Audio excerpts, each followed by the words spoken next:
I used to think I was a strong woman, but that was before I learned what betrayal truly feels like.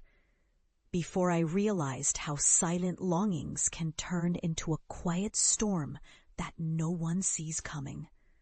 I remember the day everything fell apart, not with a thunderclap, but with a whisper that cut deeper than any scream. My sister, my own flesh and blood, smiling through her lies, taking what I had built with my own hands. They thought I'd never recover from my illness, that I'd be a shadow forever, too fragile to fight back, too broken to stand tall. But they didn't know the fire I'd hidden beneath my skin, the quiet reservoir of anger I kept locked away like a precious secret. I had my career, my life, my dignity, things I had fought for when the world told me I was too weak, too barely there. I built a reputation that shone brighter than the stars in my small town, and I loved those around me, believed in the bonds of family and loyalty. I was proud, even content, until that one dark day when I saw her face, not with love or sisterly warmth, but with greed and calculation. She had always eyed my success, waiting for her chance, and that day she made her move. She falsely accused me of weakness, of being unfit, spun lies so cruel and convincing that even the closest friends hesitated. She tried to erase me from everything I'd worked for, claiming she was doing it to save the family.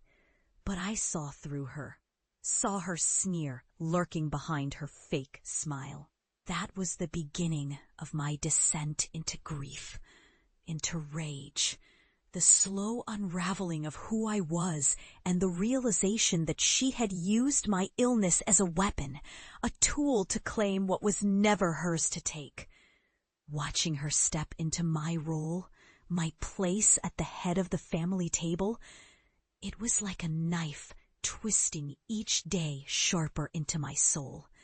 I could hear their whispers, see their pity mixed with admiration for her cunning, and I felt the weight of my own betrayal, by her, by myself, for trusting that love I thought was unbreakable.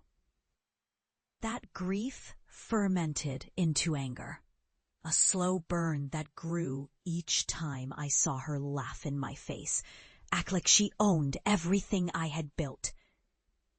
I started to craft my revenge in silence, whispering half-truths to the few who still listened, planting little seeds of doubt in her allies' minds, exploiting the cracks in her new empire. I watched her stumble, her perfect facade cracking just enough for me to see the fear behind her eyes. She knew I was coming for her, even if she refused to admit it. My plan was simple but deadly, an untraceable web of truths and lies woven so tightly that no one could see the trap until it snapped shut. I kept my distance, letting her bask in her false power, knowing that all empires built on lies are doomed to fall. And then came the moment when I executed what I'd been planning for years, in front of everyone who mattered, at the very heart of her shining kingdom. It was a cold evening, the kind where the air smells of decay and promises broken. I arranged my little scene carefully, the witnesses unknowingly playing their part, and I revealed the truth. Her greed, her betrayal, her cruelty, all woven into one brutal confession. The shock hit her like a thunderclap, her face draining of color, her knees trembling as her carefully guarded empire unraveled before their eyes. In that instant, I saw her crumble, saw her fall from her perch of false grandeur, and I felt a strange, bitter sense of victory. She and her allies scrambled to save face, to cover their shame, but by then, the damage was done. I stayed in the shadows, my role invisible to all, my heart pounding with the weight of what I'd done and what I'd lost. That victory, bitter as it was sweet, marked the end of a chapter I never wished to reopen.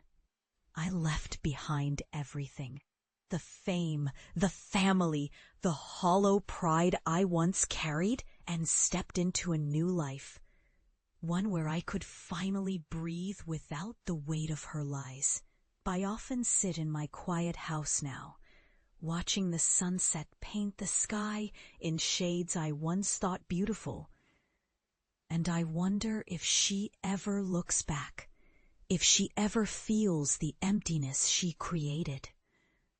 My revenge has been executed, my truth set free, but it's come at a cost, something essential, a part of my spirit that I can't reclaim.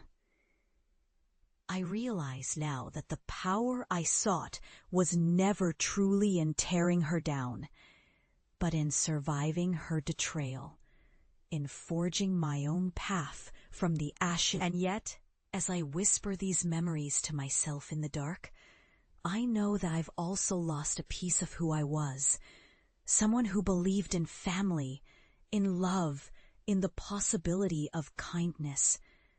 The irony is cruel. I destroyed her, yes, but I also destroyed my innocence. What I carry now are scars, silent, invisible, but real. I hope that in some strange way she found her own kind of ruin too. Because justice isn't always about revenge, but about making peace with what's been broken beyond repair. And so I sit here, older and wiser, knowing that sometimes the greatest victory is simply surviving the storm. If you liked this story, please share, like, and subscribe, because sometimes the only way to heal is to tell the truth loud enough for everyone to hear.